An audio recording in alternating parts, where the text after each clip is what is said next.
Ya'ti zamanun ala ummati umara'uhum yakununa 'alal juri wa ulama'uhum 'alat tama'i wa ibaduhum 'alal riya'i wa tijaruhum 'ala akrir riba. Yang artinya kata Kanjeng Nabi, akan ada masa yang mana masa tersebut menimpa umatku, yang keadaan di masa tersebut umara'uhum yakununa 'alal juri. Jadi umat-umat ini akan dihadapkan dengan para pemerintah, para pemimpin yang jur, yang zalim. Bahkan yang mengakibatkan pemerintah itu menjadi zalim, wa ulama'uhum 'alat tama'i.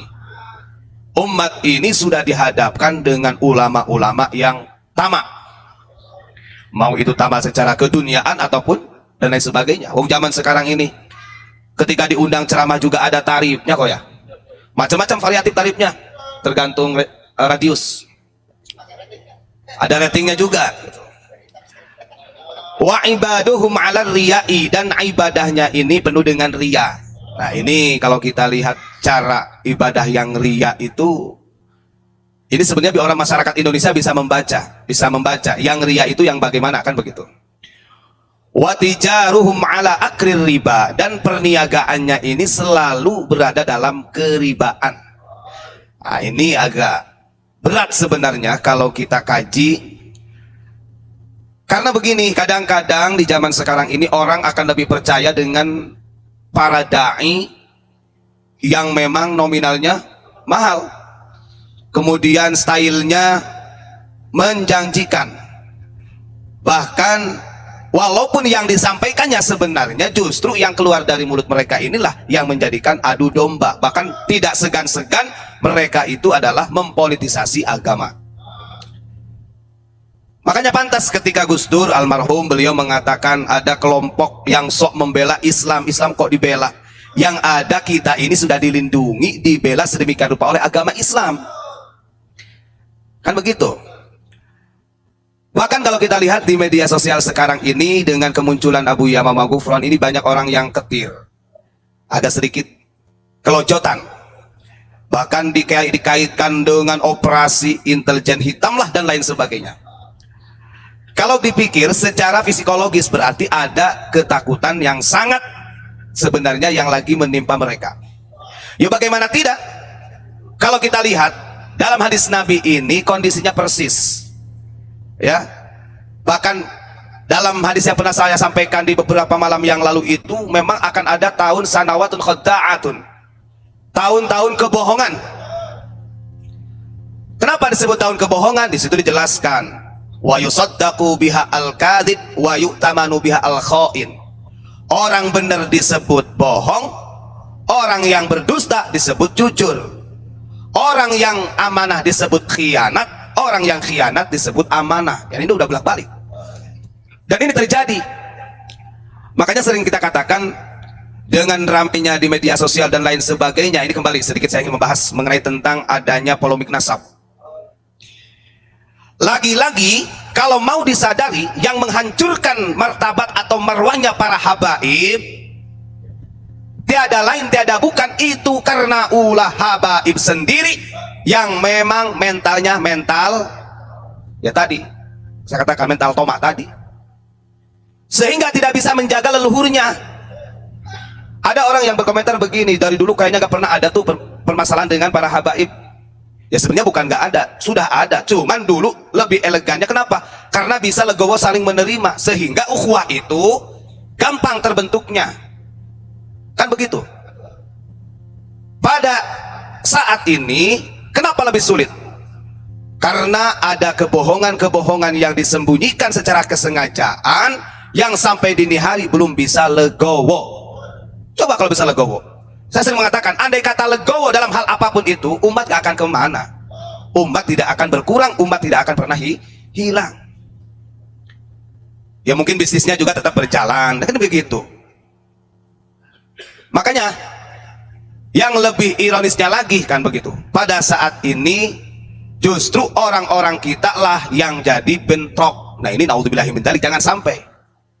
Makanya kita gak pernah menghiraukan orang-orang kita kemudian mau ngomong macam-macam, karena ini justru akan memperuncing, akan membahayakan integritas NKRI.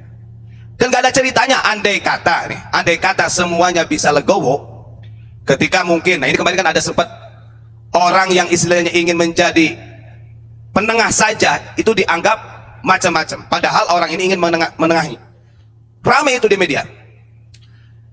Makanya kalau dari kalangan kita sendiri, ngapunten ini mau kiai kayak mau habaib siapa saja, tidak legowo di dalam hal-hal seperti ini, masih ada kemudian kebencian, walaupun kita dianggap benci menurut mereka, tapi mereka tidak tahu di belakang layar kita seperti apa, kan begitu.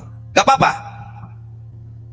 Bahkan kalau kita lihat ini, kalau kita melihat secara legowonya Pondok Unik sendiri ya, saya sampaikan, andai kata Abu Yama Magufruddin mengajarkan kepada kita ini asobah, atau mengajarkan kepada kita ini fanatik, bahkan istilahnya rasis lah, pokoknya unik si Cidewe gitu kan, gak mungkin Abu Yama Magufruddin sampai sowan ke pondok-pondok yang lain.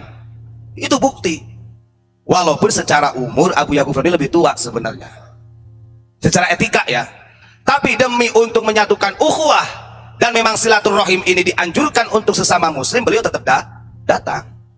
Ada juga orang yang mengatakan Unik ini dari dulu sampai sekarang menutup diri. Ya kalau menutup diri nggak akan live kayak gini. Mungkin gerbongnya dikunci tuh.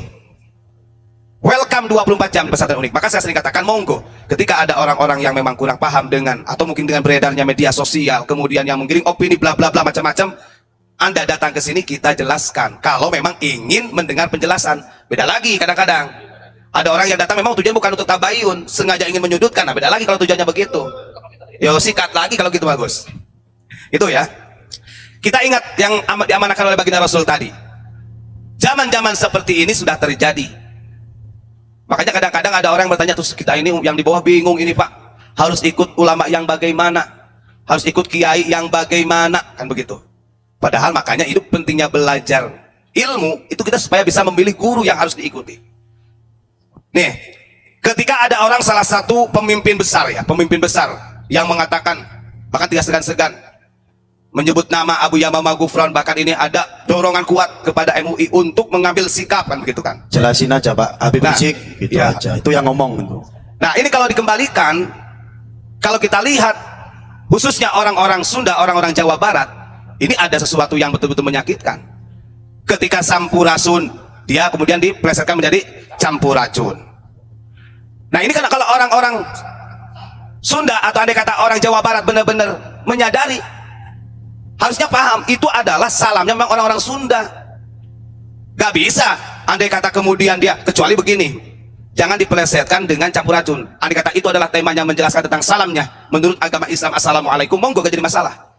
Tapi jangan sampai ini dipelesetkan, karena justru itu awal mulanya ada kebencian terhadap para pemerintah Republik Indonesia. Nah ini kan sudah bahaya, ingin merusak tradisi. Sementara Nahdlatul Ulama itu merawat Nahdlatul Thaqafah wal Hadharah, katanya akidahnya Asy'ariyah. Tapi ketika ada tradisi-tradisi yang memang dibangun sejak lama, ratusan tahun di bumi Nusantara, mereka singkirkan. Kemudian tradisi-tradisi dari mereka ingin diterapkan di bumi Nusantara. Ini sangat salah. Makanya harus objektif kalau menurut saya begitu. Memang dikira kita ini gak mengenal istilahnya orang-orang seperti mereka. Kita kenal, kita memahami sifat terjangnya. Kalau masalah amar ma'ruf nahi munkar memang itu bagus, tapi ada hal-hal kondisi yang memang sebenarnya tidak pas dilakukan dalam hal itu. Nah itu harus diwaspadai. Itu ya. Jadi jangan sampai kita ini kemudian punya kiblat yang justru sebenarnya tadi yang sudah disampaikan oleh Ustaz Nur Kholis, mereka ini ingin membuat makar di NKRI, dan ini sudah banyak buktinya. Naudzubillahi min